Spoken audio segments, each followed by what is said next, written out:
શ્રી ગણેશાય નમઃ. પુરુષોત્તમ ભગવાનની જય. વસુદેવ સુતમ દેવમ કંસચાણુર્મર્દનમ દેવકી પરમાનંદમ કૃષ્ણમ વંદે જગદ્ગુરુમ. આજે સાંભળીશું અધ્યાય 15 સુદેવની ઉગ્ર તપશ્ચર્યા અને આજની વાર્તા સાંભળીશું 3 વરદાન. સુદેવની ઉગ્ર તપશ્ચર્યા અધ્યાય 15. ભગવાન નારાયણ કહી રહ્યા છે, હે વત્સ નારદ. સુદેવ ભગવાન વિષ્ણુની સ્તુતિ કરવા લાગ્યો ત્યારે વિષ્ણુએ વરદાન માગવા કહ્યું. સુદેવ ગળગળા અવાજે બોલ્યો, હે નાથ, આપ તો અંતર્યામી છો. મારું દુઃખ આપનાથી ક્યાં અજાણ્યું છે? કૃપા કરીને મને એક પુત્ર આપી મારું વાંઝિયાપણું ટાળો તો મારો સૂનો બની ગયેલો સંસાર સુવાસિત બને.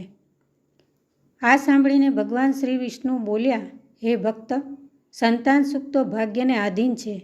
તારા ભાગ્યમાં સંતાન સુખ નથી. તું 7 જન્મ સુધી વાંઝ્યો રહીશ. વિષ્ણુના આ શબ્દો સુદેવને ઝેર પાયેલા તીર જેવા લાગ્યા.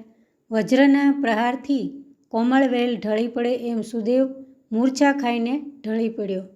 પતિની આવી અવદશા જોઈને પતિવ્રતા ગૌતમીનું હૈયું પણ ભરાઈ આવ્યું. છતાં એ ધીરજ ધરીને પતિને શીતળ વાયુ ઢોળવા લાગી અને આર્તસ્વરે બોલી, હે નાથ, દુઃખ મિથ્યા છે. વિધિના લેખ કોઈ કાળે મિથ્યા થતા નથી. પ્રભુ સેવા એ જ ઉત્તમ છે. પ્રભુ સેવાનું ફળ પણ ભાગ્યને પલટાવી શકતું નથી. વિધિના લેખ મિટાવવાનું સામર્થ્ય બ્રહ્મા, વિષ્ણુ અને મહેશમાં પણ નથી. એનો તમે આજે સાક્ષાત અનુભવ કર્યો, છતાં આટલો બધો શોક શાને? ભગવાન વિષ્ણુને ગૌતમીના આ શબ્દો ન ગમ્યા, પરંતુ એ મૌન રહ્યા. જ્યારે ગરુડથી મૌન ન રહેવાયું, ગરુડજી ઘણા જ ક્રોધાયમાન થયા. પોતાના સ્વામીની શક્તિનું કોઈ અપમાન કરે એ ગરુડજીથી કેમ સહન થાય? ગરુડજી બંને હાથ જોડીને વિષ્ણુને વિનવવા લાગ્યા, હે સ્વામી, અપરાધની ક્ષમા કરજો. અવિવેક લાગે તો માફ કરજો, પરંતુ ઉગ્ર તપશ્ચર્યા કરનાર આ બ્રાહ્મણને વરદાન આપ્યા પછી ફરી જવું એ તમને ન શોભે. ત્રિલોકમાં તમારું તેજ ઝંખવાશે. તમે જ વચનને પાળો તો શાસ્ત્રો શું કહે? મૂંગા હૈયે ઉના ઉના આંસુ સારતી આ પતિવ્રતા નારી અને દુઃખના દરિયામાં ડૂબકા ખાતા આ વિપ્ર પર દયા કરો. આપ તો સર્વશક્તિમાન છો, સમર્થ છો, દયાળુ છો, કરુણાકારી છો, ધર્મના તાજ છો. આજ એ બધા સદ્ગુણ કેમ ભૂલી ગયા છો? આ બ્રાહ્મણ દંપતીને તૃપ્ત કરવા એ તો તમારા માટે સાવ સરળ છે. આપેલું વચન જો મિથ્યા થાય તો જગતમાં મેણું રહી જાય. વિષ્ણુના વરદાન મિથ્યા જશે તો કોણ તમારી ઉપાસના આરાધના કરશે? વિધાતા તો આપની દાસી છે. એના લેખ આપ ન પલટાવી શકો?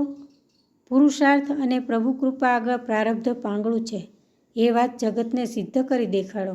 એન કેણ પ્રકારે આ વિપ્રને પુત્ર આપો. ગરુડના આવા વચન સાંભળીને વિષ્ણુ મંદ મંદ સ્મિત કરતા બોલ્યા, હે ગરુડજી, જો તમારી એવી ઈચ્છા હોય તો તું આ વિપ્રને એક પુત્ર આપીને એનું વાંઝિયા મેણું ટાળ. તું મારું વાહન છે, મારા તને આશીર્વાદ છે. આ સાંભળીને અત્યંત પ્રસન્ન થયેલા ગરુડજીએ સુદેવને કહ્યું, હે વિપ્ર, મારા સ્વામીની આજ્ઞાથી હું તને પુત્રનું વરદાન આપું છું. મારા પોતાના જ અંશથી તારે ત્યાં સુપુત્રનો જન્મ થશે અને તમે પતિ પત્ની બંને સુખી થશો. આવા આશીર્વાદ આપીને ગરુડજી પોતાના સ્વામી વિષ્ણુને લઈને વૈકુંઠમાં ગયા. આ હતો અધ્યાય 15 સમાપ્ત. અને હવે સાંભળીશું આજની વાર્તા 3 વરદાન. ભોળાશંકર બ્રાહ્મણ અને કુશળચંદ પડોશી હતા. બંને દુઃખી. ભોળાશંકરને કન્યા ન મળે અને કુશળચંદને એક આંખ નહીં. કોઈકે કહ્યું, ભલા માણસ, પુરુષોત્તમ માસ આવ્યો, વ્રત કરી ભગવાનને રીઝાવો અને વરદાન માગી લો, સૌ સારાવાના થશે. કોઈને કોઈ વાતનું દુઃખ નહીં રહે. આ વાત બંનેના ગળે ઉતરી. તેમણે વ્રત કરવા માંડ્યું. બંને સાથે નદીએ જાય, નાહી ધોઈ કથા વાર્તા સાંભળે, કોઈ નિયમ ચૂક્યું નહીં અને પુરુષોત્તમ માસ પૂરો થયો. બંને જણા મોડી રાત્રે મંદિરમાં ગયા અને ભગવાનને પ્રાર્થના કરવા લાગ્યા. કુશળચંદ કાણિયો બોલ્યો, ભગવાન, મેં આખો મહિનો તારી સેવા કરી છે, હવે તો પ્રસન્ન થા, હું તારે શરણે આવ્યો છું. ભોળાશંકર બોલ્યા, ભગવાન, આખો એ મહિનો મેં ખરા ભાવથી તારી સેવા કરી છે, મારે કાંઈ જોઈતું નથી, માત્ર દર્શન આપ એટલે બસ. બંને ભક્તો ઉપર ભગવાન પ્રસન્ન થયા અને પ્રગટ થઈ બોલ્યા, ભક્તો, હું પ્રસન્ન થઈને તમને એક એક વરદાન આપું છું, બસ. ભોળાશંકરે કહ્યું, ભગવાન, તમે દર્શન દીધા એટલે બસ મારો જન્મારો સફળ થયો. કાણિયો કુશળચંદ કોણી મારીને બોલ્યો, માગને, ભગવાન કહે છે ને, તને માગતા શું જોર આવે છે? ભગવાન સામું જોઈને તે બોલ્યો, ભગવાન, આપનાથી અન્યાય થાય છે. મારા મિત્રને એક વરદાન આપ્યું તે તો ઠીક, પણ મને તમારે 3 વરદાન આપવા જોઈએ. કેમ ભાઈ 3? હસીને ભગવાને પૂછ્યું. ભોળાશંકર એટલો જીવ છે એટલે અને એક વરદાન બસ છે, પણ અમે તો ઘરમાં 3 છીએ, હું, મારી પત્ની અને પુત્ર. મને જે મળે તે અમે 3 જણ વેચીને ખાઈએ છીએ. તમે જ કહો, એક વરદાન 3 જણા કેવી રીતે વેચીએ? કાણિયાની બુદ્ધિ ઉપર ભગવાન હસી પડ્યા. તે બોલ્યા, ભાઈ, તું રાજી રહે, હું તને 3 વરદાન આપું છું. તમે 3 જણ એક એક વખત માગશો ને તે મળશે, બસ. કુશળચંદ તો રાજી થઈ ગયો અને ભગવાનના ચરણોમાં પડી પ્રણામ કર્યા. દર્શન આપી ભગવાન અંતર ધ્યાન થઈ ગયા. બંને જણા ઘેર આવ્યા. ભોળાનાથે ઘેર જઈને કહ્યું, ભગવાન, મારે તો તારા દર્શન જ કરવા હતા, પણ તે વરદાન આપ્યું તો હું માગું છું કે મને તમને ઠીક લાગે તે આપજો.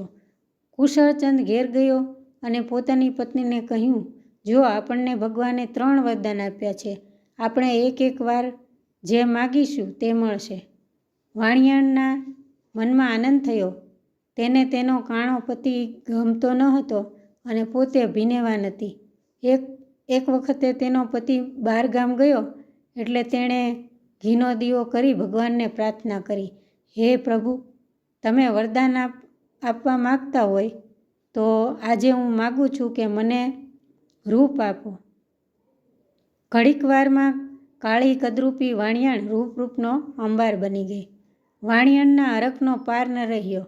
લોકોને પોતાનું રૂપ બતાવવા બેડું લઈને તે નદી કાંઠે જળ ભરવા ગઈ.